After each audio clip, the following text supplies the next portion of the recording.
शिवसेना पक्ष आणि चिन्हावरील सुनावणीबाबत शिंदेंचा दिल्ली दौरा, सूत्रांची माहिती। दिल्ली दौऱ्यामध्ये शिंदेंनी वकील आणि अमित शहांची भेट घेतल्याची माहिती। ठाकरे बंधूंच्या एकत्र येण्यावरून महायुतीवर होणाऱ्या संभाव्य परिणामांवर दिल्ली दौऱ्यामध्ये चर्चा, सूत्रांची माहिती। आगामी पालिका निवडणुकांसंदर्भातही शिंदेंची चर्चा झाल्याची माहिती। गुरुपौर्णिमेनिमित्त शिंदेंनी त्यांचे गुरु शहांची भेट घेतली। शिंदेंच्या दिल्ली दौऱ्यावरून राऊतांचा निशाणा, शहांचे चरण धुवून शिंदेंनी आशीर्वाद घेतल्याचाही टोला। मला आयकर विभागाची कोणती नोटीस आलेली नाही, संजय शिरसाटांच्या विधानाचा विपर्यास केला गेला, पत्रक काढत श्रीकांत शिंदेंचं स्पष्टीकरण।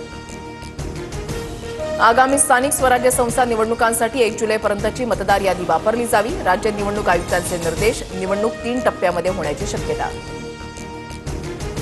विधानसभेच्या कामकाज सल्लागार समितीच्या बैठकीमध्ये विरोधी पक्षनेतेपदावरून वाद, सूत्रांची माहिती। राहुल नार्वेकरांकडून ठोस उत्तर न मिळाल्याची माहिती। दूध भेसळ होत असल्याचा पडळकरांचा आरोप, विधान भवन परिसरात दाखवलं प्रात्यक्षिक। भेसळ थांबवण्यासह दुधाला योग्य दर देण्याची पडळकरांची मागणी।